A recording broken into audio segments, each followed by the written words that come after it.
a historical experience for us talaga. Kasi, alam mo yun, nakaiba yung experience na to dahil dati, kami lang ni Mama yung bumibili ng mga paninda sa Pure Gold. Pero ngayon, endorsers na kami ni Aling Puri. Grabe. Grabe yun. Kaya, basta, pag kumpleto at murang grocery, Pure Gold tayo lagi, di ba? Magkita-kita tayo dyan, baka makita nyo kami sa grocery, makasama namin kayo, di ba? Di ba? Kaya humakan tayo lagi! Ayan, nakita ba si Aling Puri? Nakita ba siya? Nakita niya ba? Oh my gosh! Concert mo ba namin to? Ano? Oh my God! May pag ganito pala. Uy, wala pa ako naman glitch.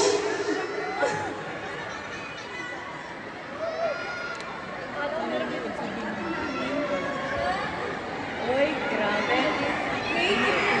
Nag-glow up na si Beanie Bear. Hi girls! Padamit We na have siya. a quick short message for all of you. We are so grateful for you girls for supporting you as the hour breather, and that your smile, laughter, successes, and even your moments of tears have inspired us to keep going. Thank you for choosing to fight for your dreams and continue your passion and love for music, which encourage us to live with the same heart as yours, dreaming, fighting, and keeping faith in God no matter what. Mahal na mahal namin kayo at aming ipinapangako, kaming Blooms ay nandito para sa inyo, protecting you, fighting for you, loving you, supporting you, and always praying for you. Congratulations and God bless you more, and happy birthday, Stacy. To Pablo, my explanation.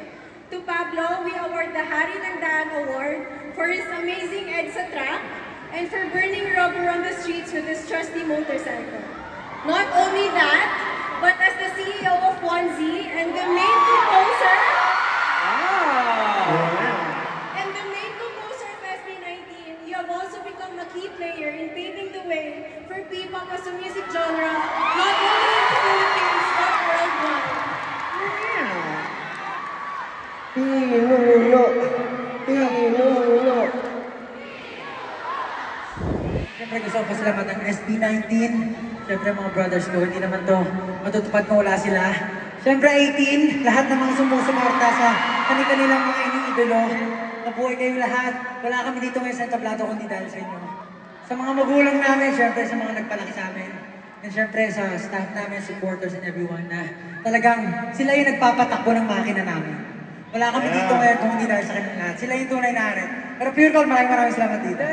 Salamat po, Nina Pure Gold. Pablo, so sino nga ba yung next na magkaka-award? Award. King of the Night! First job! Wow! King of the Night.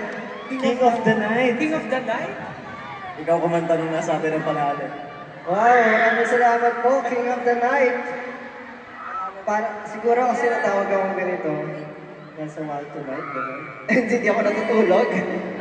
To Josh, the King of the Night title truly belongs to you, not only as a nod towards Wild Tonight and your never-aging, youthful, and vampire-like looks, but also as someone who truly never sleeps. Yeah, alam natin lahat yan. You have become famous for dropping MVs, songs, events, and collaborations left and right, truly proving that success comes to those who work for it. Congrats! Wow, syempre po, itong award na to, King of the hindi Night. lang po para sa akin, para po sa SB19, 18, at sa BBQ. Salamat po.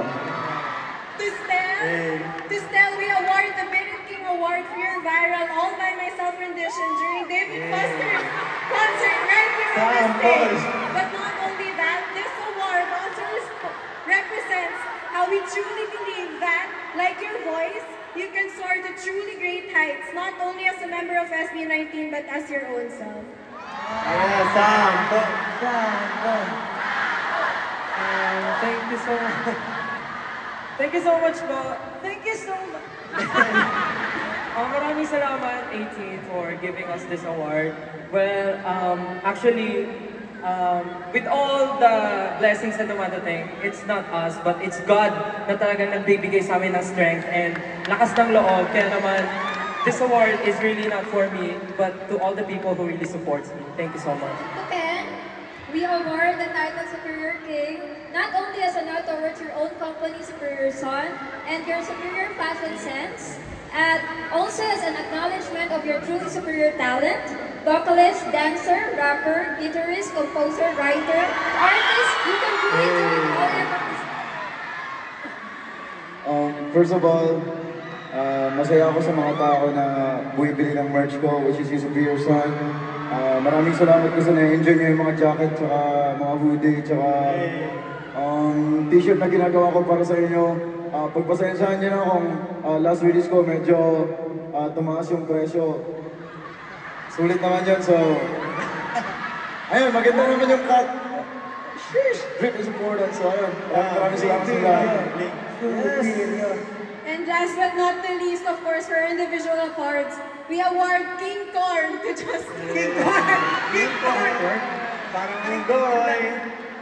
Thank you po. We need you, King Corn, for your truly corny jokes. Yun lang. Kidding aside, corn represents so much more than that. In literature and ancient worlds, corn represented growth and rebirth. And truly, no one can deny how much you've grown from when you first debuted as the youngest member of SB19 to who you are now as a soloist. I can think of nobody else who represents growth more. Hey, Panis! Maraming salamat. Graduate na ako. Thank you. And thank you so much, 18, sa supportan nyo and appreciating all those things na ginagawa namin for you guys. So, thank you so much. We love you guys.